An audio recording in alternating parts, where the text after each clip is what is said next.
안녕하세요. 프라임경제TV 아나운서 신나리입니다. 여의도 25시 매주 이 시간에는요. 이 뉴스에서는 다룰 수 없었지만 너무 궁금한 소식들을 모아서 이 시간에 좀 허심탄회하게 풀어보는 시간을 가져보도록 할 텐데요. 지금 제 옆에는 프라임경제에서 가장 핫한 미남 기자님 노병우 기자님께서 자리해주셨습니다. 안녕하세요. 반갑습니다. 프라임경제 노병우 기자라고 합니다. 아유, 환영합니다. 반갑습니다. 네, 반갑습니다. 기자님이 저희 프로그램의 기획 단계에서부터 이제 치열한 오디션을 거쳐서 이 자리에 이렇게 모시게 됐거든요. 네, 제가 생긴 건 안 그래도 저희 회사에서 가장 젊은 사람이라서 네. 본의 아니게 제가 된 것 같아요. 이래서 칭찬을 좀 아껴두려고 했는데 네. 칭찬해주시면 또 어깨가 올라가니까. 앞으로 프로그램을 이제 같이 하게 될 텐데 네네. 소감을 짤막하게. 아직은 부족하지만 이제 좀 앞으로 계속 할수록 발전된 모습으로 국민 여러분들께 이제 네, 뭐. 좋은 정보 드리려고 노력하겠습니다. 아이고, 네, 뭐 거창하게 국민 여러분께라고 네. 좀 표현을 해주셨는데, 네, 앞으로 잘 부탁드립니다. 부탁드립니다. 아이고, 네, 분위기 분위하네요. 네, 그럼 이제부터 좀 본격적으로 얘기를 좀 해볼까 하는데요. 먼저 이 국회의원의 연봉 문제, 이게 또 초미의 관심사거든요. 이렇게까지 관심사가 되는 데는 좀 이유가 있을 것 같아요. 그렇죠. 국회의원이라고 하면 보통 나란 일을 하는 사람들이기 때문에 그러니까 흔히 공인이라고 하다 보니까 이제 국민들한테 지적을 받거나 질타의 대상이 되는 경우가 많죠. 네. 거기다가 이제 국회의원 같은 경우는 이제 특권층 중에 특권층이라고 불리기 때문에 국민들한테 이제 관심이 많을 수밖에 없는 건데 하다 보니까 이제 특권이 몇 개나 되냐 그럼 뭐 200가지가 된다 뭐 그런 소리도 있지만 아, 정말? 그렇진 않고요. 네. 그렇진 않지만 보통 뭐 입법권이나 재정권 뭐 이런 게 있는데 쉽게 이해할 수 있는 부분은 이제 공항 내 기빈시 사용이라든지 출입국 절차가 간소화된다든지 네, 맞아요. 아니면 이제 업무상으로 해외 나갈 때 뭐 비행기라든지 배라든지 이런 거를 비즈니스석을 맞아, 좋은 무료로 거, 무료로 타시고. 이용할 수 있죠. 그리고 또 이제 남성분들이 좋지 않은 얘기긴 한데 이분들이 이제 민방위나 예비군 훈련을 받지 않는다 그래요. 아, 그래요? 네네. 그건 또 금시초문이었네요.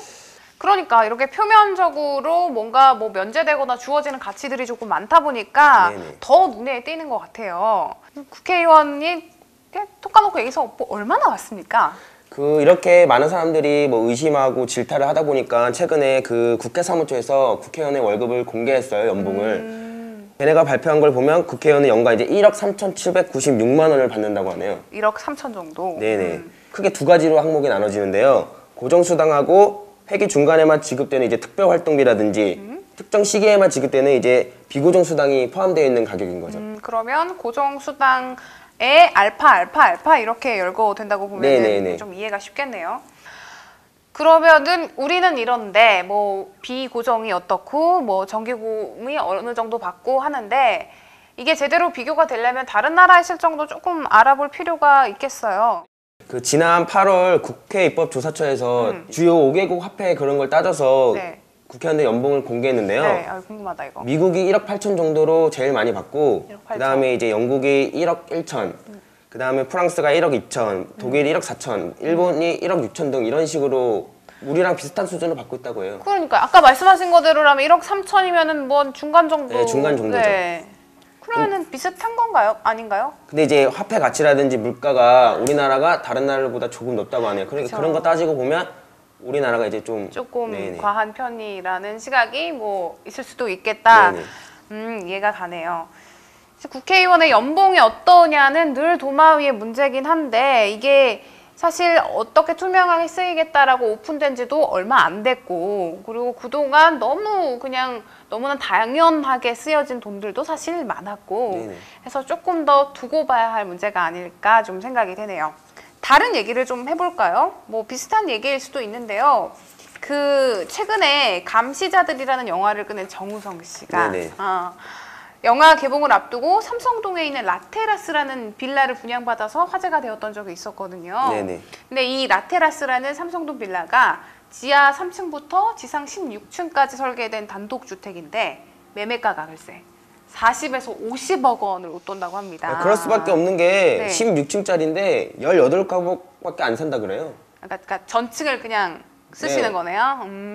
한 층에 한 가구 또는 1.5가구가 산다는 소리죠. 아유, 참 꿈 같은 얘기인데 연예인이 뭐 우리가 알기로는 그래 뭐 돈을 많이 버니까 뭐 비싼 데 사는 거야 뭐 그렇게 큰 문제가 있겠어 라는 시각들도 있지만 또 한편으로는 뭐 그렇게까지 호화롭게 사느냐라는 시각들이 많거든요.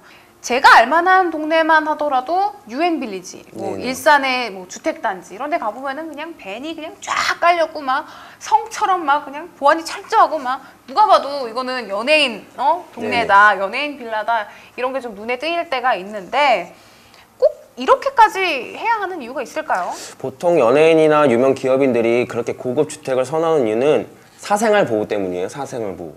밥 먹는 거 하나도 편하게 못 먹잖아요, 연예인들은. 그러다 보니까 이제 조금이라도 나만의 공간이 필요하다 보니까 비싼 돈을 주더라도 그런 곳에서 살게 되는 거죠.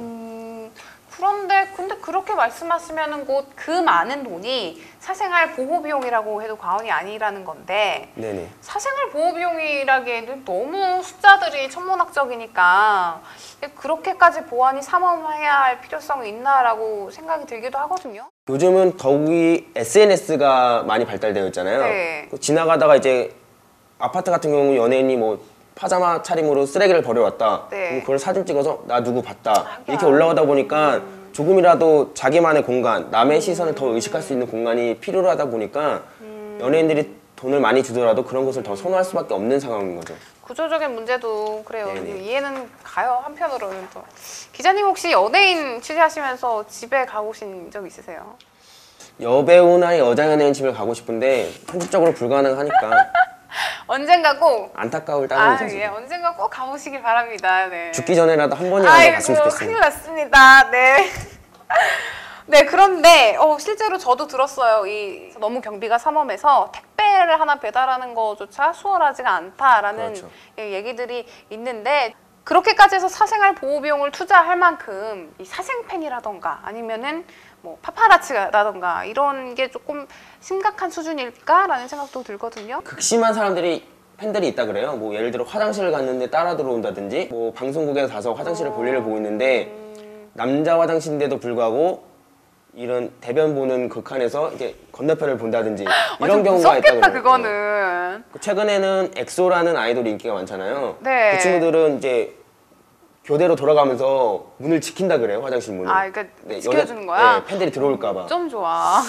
이제 볼 일도 쉽게 못 보다 보니까 많이 힘들 수밖에 없는 상황인 것 같아요. 그래요. 이런 문제들이 그러니까 서로의 그런 비용을 줄이고 부담을 줄이려면 조금 서로 좀 존중하는 문화가 빨리 정착이 좀 되어야 하지 않을까라는 생각이 듭니다. 그리고 또 근데 연예인들이 이제 그렇게 비싼 주택을 사는 건 사생활 보호도 있는데 약간 과식도 없지 않아 있겠죠. 그렇죠. 아무래도 내가 여기 산다 이러면 이제 남들이 우러러 볼 수 있는 그런 것도 되고 이렇든 저렇든 어쨌든 대중하고 사는 모습이 조금 다르기에 남들보다 조금 더 관심이 대상이 되는 것 같아요. 그럴 수밖에 없는 상황인 거죠. 그렇지만 아까 말씀하신 그 팬들이라든지 사생팬이라든지 아니면 파파라치 같은 경우는 조금 더 그렇지 않아야 하는 문화들이 빨리 정착이 됐으면 좋겠어요. 네네. 진짜 좋아하는 마음이면은 사실 그러면 안 되는 거잖아요. 좀 멀리서 바라만 봐도 좋아할 수 있는 게 팬의 그럼요. 입장이죠. 그런 것들은 빨리 좀 해결이 되고 네. 또 그래서 연예인들이 조금 더 자유롭게 그런 어떤 문화들이 좀 정착이 되어야 하지 않을까라는 생각이 드네요. 오늘 이렇게 첫 회에 좀 여러 가지 얘기들을 좀 해봤거든요. 뉴스에서는 뭐 할 수 없었지만 늘 궁금했던 누구랑은 꼭 한 번은 얘기하고 싶었던 내용들이었는데 기자님 오늘 어떠셨는지 궁금합니다. 처음에는 많이 떨렸는데 네. 하다 보니까 이게 재밌네요. 또 방송이 체질이시구나 기자님이.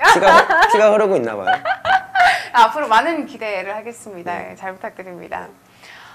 오늘 이렇게 이런저런 얘기들을 좀 해봤는데요. 앞으로도 여의도 25시에서는 뉴스에서 다룰 수 없었던 내용들을 여러분과 좀 오손도손 허심탄회하게 이야기해보는 자리로 꾸며보겠습니다.